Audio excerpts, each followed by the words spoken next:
Hi folks, welcome to the Prepared Homestead. This is Travis. Thank you all for stopping by to watch. So this video, well, I've got some things to explain. First of all, most of you should probably be aware of by now that we shot something down over Alaska. I did a live stream and that's still up. You can go watch that. I was reporting on that very shortly after it came out that we did this. As of the time of recording this particular video, we still don't know. According to some reports, it was a solid object, maybe not a balloon, maybe it was a balloon, the size of a car, so not a big thing like what came over the last time. There's a lot of speculation going on as to what this is. I had reported in the live stream that looks like I got a little black on me. I've been working with some in the fire. Anyways, I had reported in the live stream that there were two objects, and I can't confirm that that's true. When I had made that statement, I had looked at the news, got a news alert that something had been shot down, and then looked, and there was a ticker saying that now a second object has been shot down, which they have since removed, and the story's been changed to one object. It's very possible it was just one object that was shot down over Alaska. It's also possible there's a second one. I don't want to start spreading conspiracies on this. I'm just explaining why I said two, and I guess for the time being, we'll just go that it was actually one, and I'll correct myself and say that I made a mistake on that. But the mistake that I made was just because that was the alerts that were coming through, and a lot of times this kind of stuff, you know, you get alerts and they may not be correct and they change and that kind of stuff.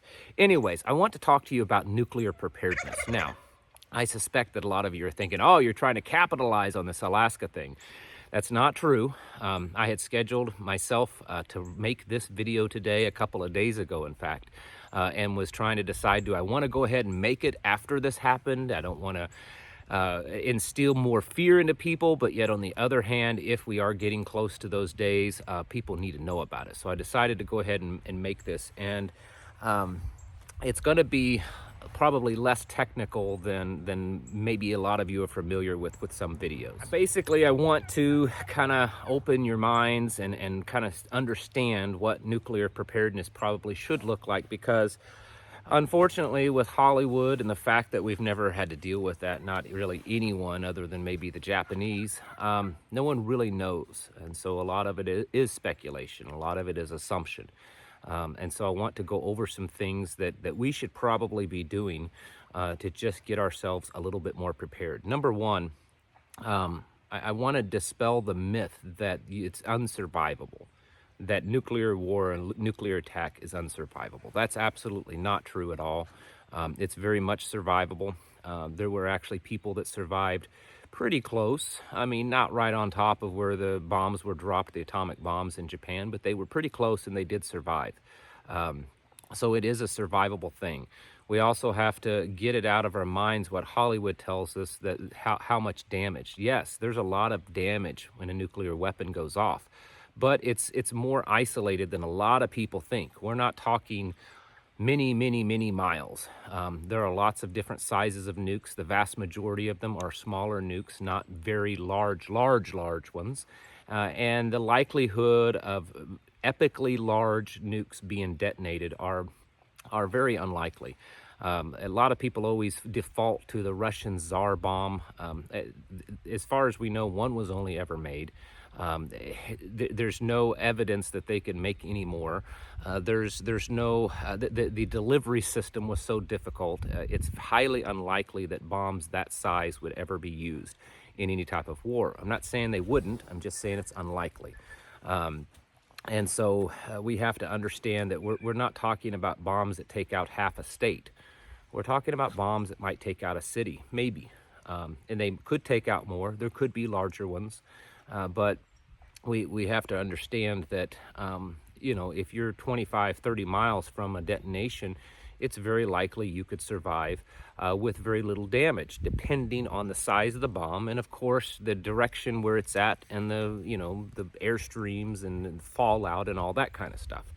A lot of people here lately have kind of been passing around nuclear bomb target maps and curious about those, and some people even worried about those. I'm not saying that those things are fake or false. I'm saying that those are just assumptions. We have no clue. We have no way of knowing what, if any, of targets that are already designated by any adversaries.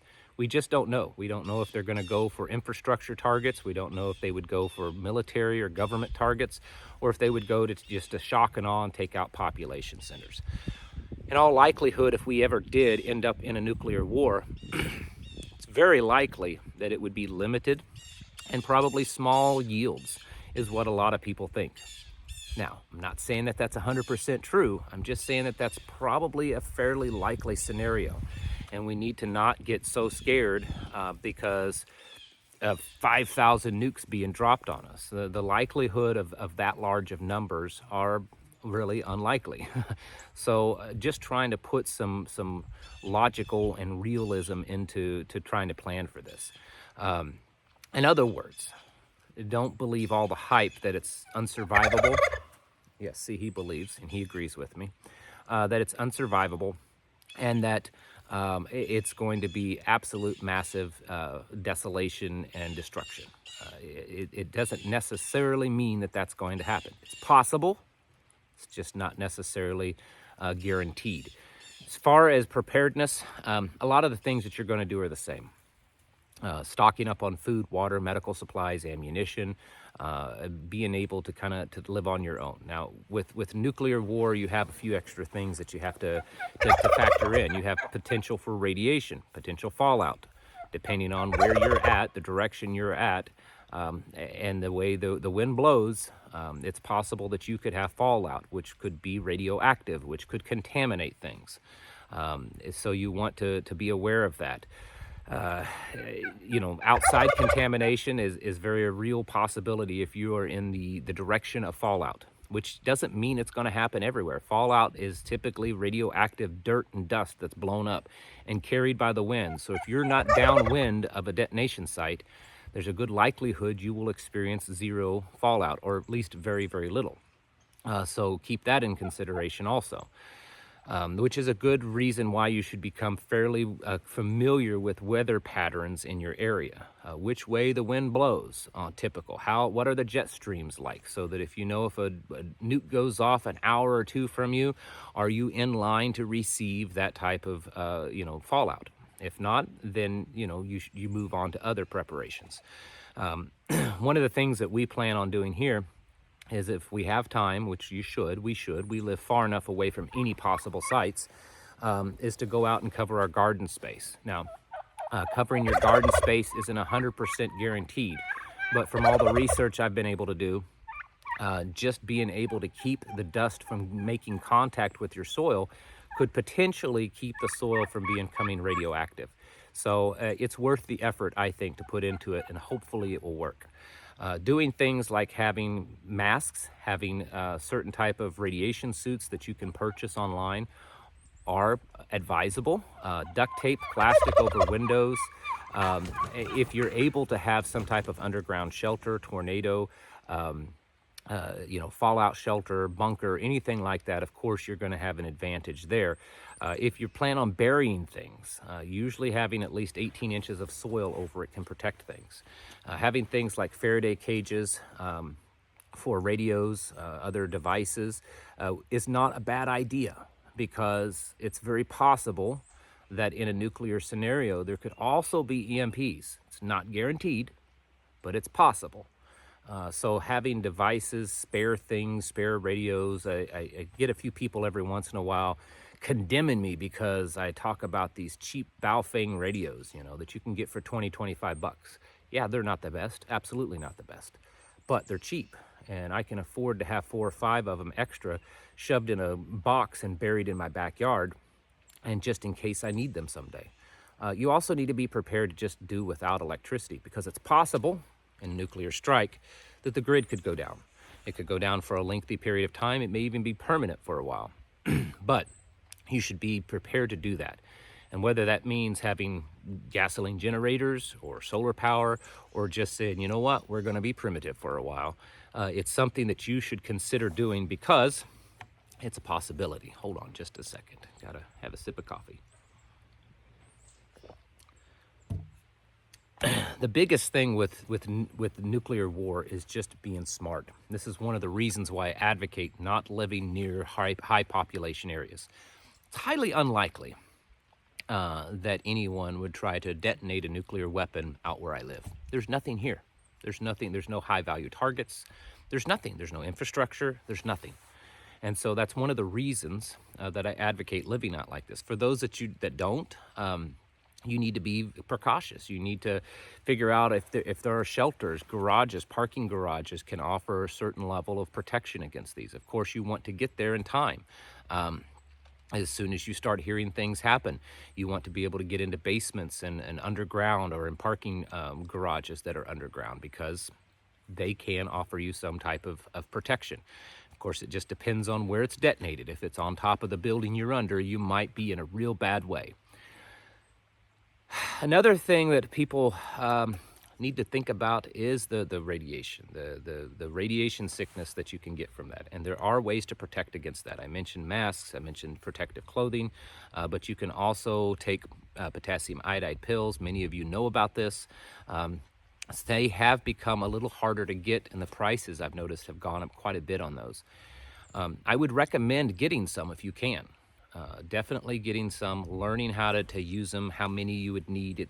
This depends on the dosage of what you're getting. But there are other things that you can have on hand, which is what we also do as a contingency plan.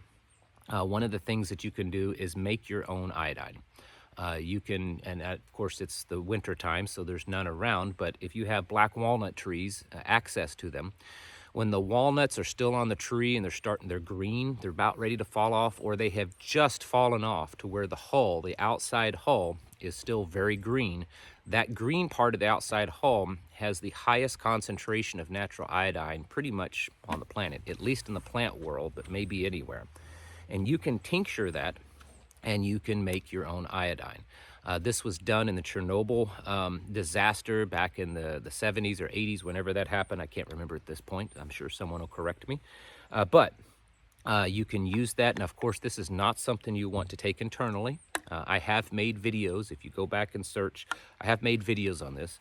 But you can take that iodine that you have tinctured out of the walnuts and paint it on your knees, paint it on your throat, things like that, so that your body can absorb it. Now, to give you a type of a recipe on this, what I have found is in a half-gallon mason jar, about a dozen walnuts, about a dozen, depending on their size, is enough. So you peel those hulls like you'd peel an apple. They're not easy. They're really hard because they're super green at that point. You peel the hulls, that green pulp, outer hull pulp, and you put it in that jar, and then you top it off all the way to the top with something like vodka, and let it set for about 6 weeks, and it'll turn just jet black. It'll look like walnut paint stain, stain for woods. And you paint that on your knees, you paint it on your throat, and it can give you protection. This was done in Chernobyl, and it was done successfully. It had some very good, successful outcomes. It's also said that if you buy just regular old iodine, like what you would put on an injury, a wound, and you can use it in the same way as an external painting on your body. I can't confirm that that's true, but I have a few gallons of it just in case, because it's better to have it and it may work than to not have it and not know. Stocking up and making plans, make sure that your food is secure. That's why we typically secure our food in kind of multiple layers, like in a Mylar bag, inside of a bucket, inside of a metal building. We do that even with things that aren't in Mylar bags. We use plastic buckets for a lot of things, not just loose, dry goods, because it adds a little bit layer of protection, not just from things like radiation, but also dust and pests and insects and things like that. So being smart about that. Water is also going to be something that would come and be a hot commodity. Surface water could be contaminated. So you want to make sure that you have water stored, bottled water, water in containers, have cisterns buried. Some people even, buy large water containers that are, several thousand gallons, or even just 55-gallon plastic buckets, and they bury those and they fill them with water. This is an option, because if the water that you have is surface water, Again, it could be contaminated if there is fallout. You should be well aware of how to survive during a nuclear war scenario, because it's survivable, not necessarily because it will happen. It could happen. It's probably more likely to happen now than it was a year ago or 2 years ago. That doesn't mean it will happen, but it is survivable, and we should be learning and researching and figuring out how you can adjust your living if something like that happens. Protecting yourself inside your home. Again, most people, most of my listeners, are probably not going to be in a direct threat scenario of a nuke. Meaning that you're worried about one dropping on you. And if that's the case, then there's not really much to worry about, because you'll probably never know it. For the rest of you, you're really preparing for potential fallout and then the aftermath. That's really where it's going to get dangerous, is the aftermath. There's going to be absolute panic, chaos, and havoc once a nuke gets detonated on this soil. It could happen even for a while if one gets detonated on someone else's soil in another country. But most definitely, if one gets detonated here, it's going to be pandemonium for a while. So you need to have cash, some type of maybe even alternative currencies like gold or silver, plenty of food, water, medical supplies, a way to keep yourself warm, and then a way to protect all that, guns and ammunition. Because if this happens, it's going to be chaotic, and things are going to collapse and crash, and money that you have in the bank, it's probably gone at that point. So certainly be revisiting these plans. Again, I want to make it clear, I'm not saying all this because I believe it will happen. I'm not trying to instill any fear in you, but as preppers, that's what we do. We prepare for things that may or may not happen, and this is one of those. And the way things are going, I'd say we're in a greater chance of them happening. Doesn't mean it will happen, but greater chance. So certainly be revisiting your nuclear preparedness plans. I know I didn't cover everything. It's hard to in a little video, but certainly be revisiting them, stocking up, prepping up, and getting your houses in order. Preparing mentally, physically, and spiritually. Thank you for watching, and I'll catch you in the next video.